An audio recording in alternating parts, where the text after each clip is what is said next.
je vais vous montrer quelques transformations. Transformer quoi? Eh bien, si ça ne vous dérange pas, nous allons transformer mon portrait. Commençons par quelque chose de simple. La transformation Z donne Z sur 2. Chaque point de la photo correspond à un nombre complexe Z, et qu'on divise par 2. On obtient un autre point, son transformé, et donc une nouvelle image. Vous voyez, il n'y a pas de surprise.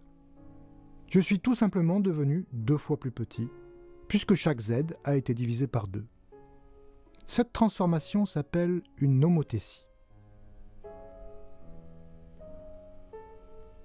Passons à la multiplication par i. Facile, nous savons que multiplier par i, c'est tout simplement tourner d'un quart de tour. Observez que le module ne change pas, mais que par contre l'argument augmente de 90 degrés. Voilà une façon bien compliquée de dire que nous avons juste fait tourner la photo.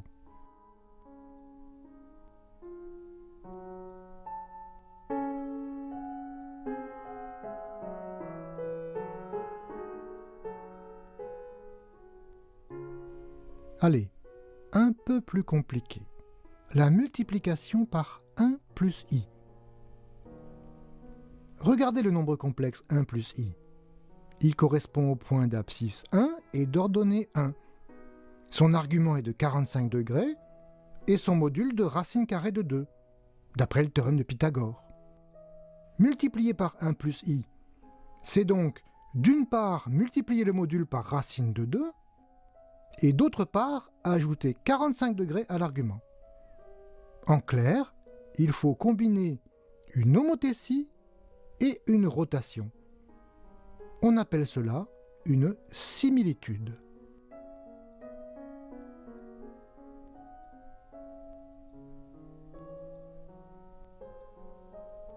Plus intéressant, nous allons transformer les points Z en leur carré, c'est-à-dire Z multiplié par Z. Commençons par placer la photo dans un endroit convenable, coincé entre les axes de coordonnées. Ensuite, je fais un petit zoom, car le passage au carré va beaucoup dilater les choses. Et j'ai besoin d'un peu d'espace pour vous montrer tout ça. Voilà. Maintenant, nous pouvons transformer la photo progressivement. Remarquez que l'argument de Z au carré, c'est 2 fois l'argument de Z. Si bien que l'angle droit, qui est le coin inférieur gauche de la photo, est doublé par notre transformation. Il devient un angle plat. Je place la photo à un autre endroit. Et nous allons encore observer la même transformation Z au carré. Vous allez encore constater le doublement des arguments. Regardez par exemple mon index. Avant transformation, son argument était à peu près à 45 degrés. Et après la transformation, il est à la verticale, à 90 degrés. Mais vous pouvez aussi remarquer que les modules sont élevés au carré.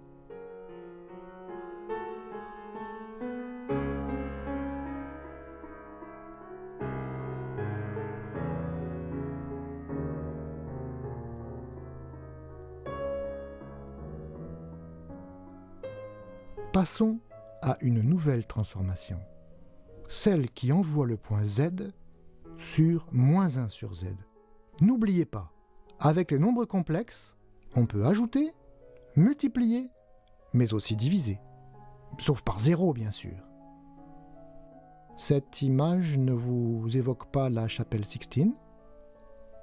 Les grands nombres complexes, c'est-à-dire ceux qui ont un grand module, deviennent petits quand on prend leur inverse, et réciproquement. Voici une transformation du même genre.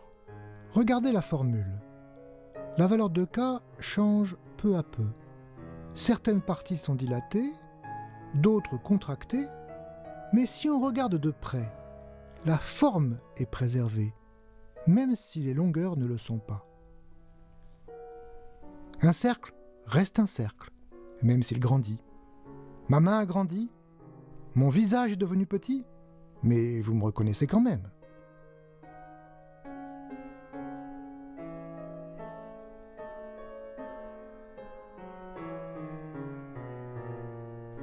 encore une transformation, encore plus compliquée.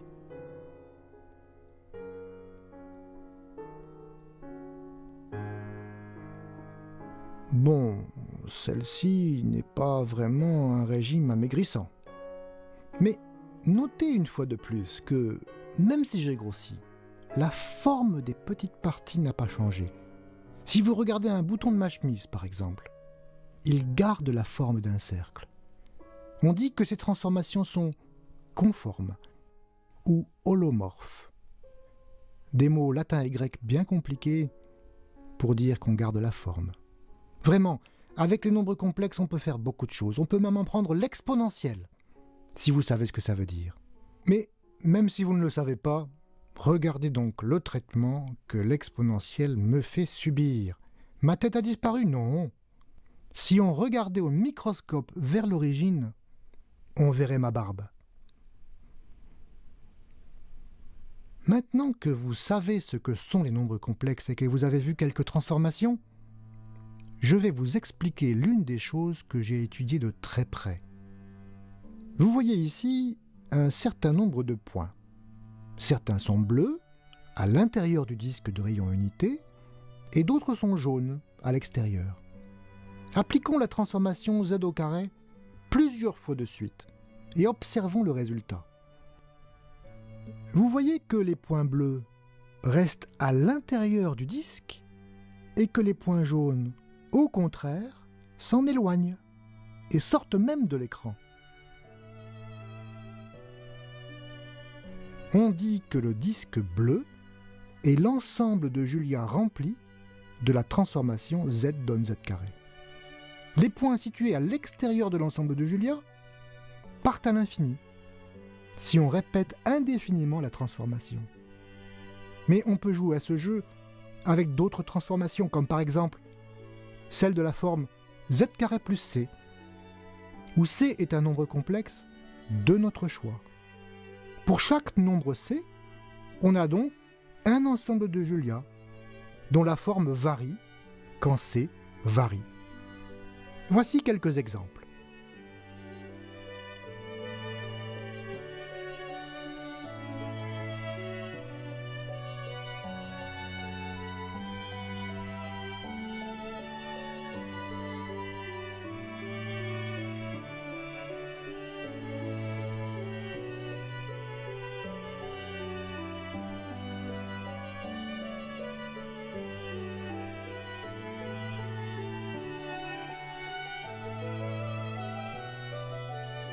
C'est celui-ci que j'ai appelé le lapin.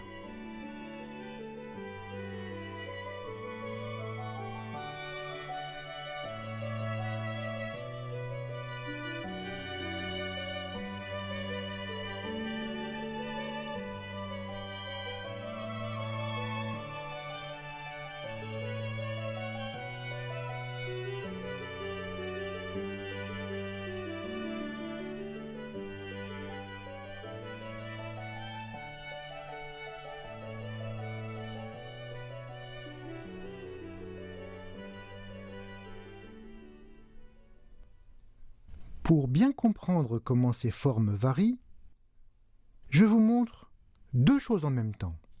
À gauche, du côté rouge, vous voyez un point qui va se déplacer. C'est le point C. À droite, vous voyez l'ensemble de Julia correspondant. Celui-ci se déforme au fur et à mesure que C varie. Mais parfois, pour certaines valeurs de C, l'ensemble de Julia semble disparaître, comme maintenant par exemple. La vérité est que l'ensemble de Julia a éclaté en une infinité de morceaux si petits qu'on ne voit plus rien sur l'écran.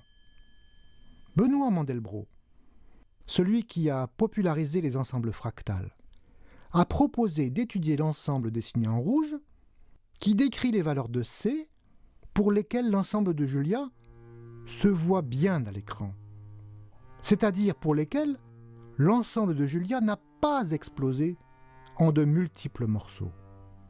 Bien entendu, l'ensemble rouge s'appelle l'ensemble de Mandelbrot, et j'ai passé beaucoup de temps à l'étudier.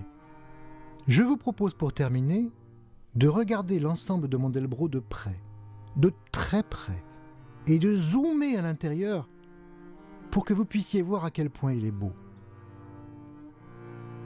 Allons-y, c'est parti. Admirez. Pour une fois, je ne vous explique pas tout.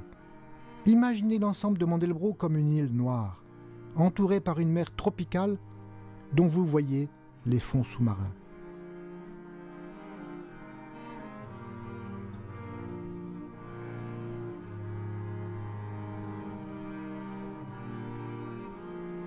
Je vous le dis, vous êtes en train d'observer des détails vraiment microscopiques.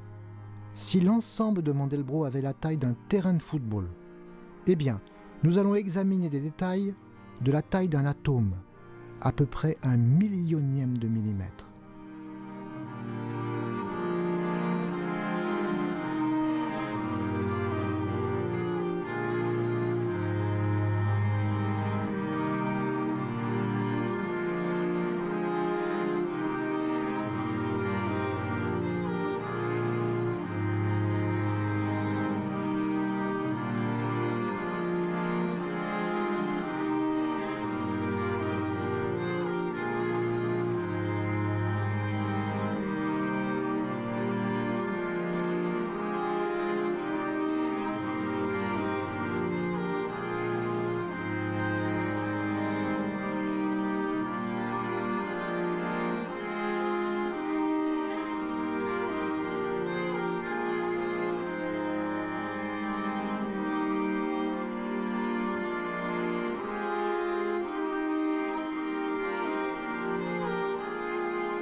Vous vous demandez peut-être pourquoi je me suis intéressé à tout ça.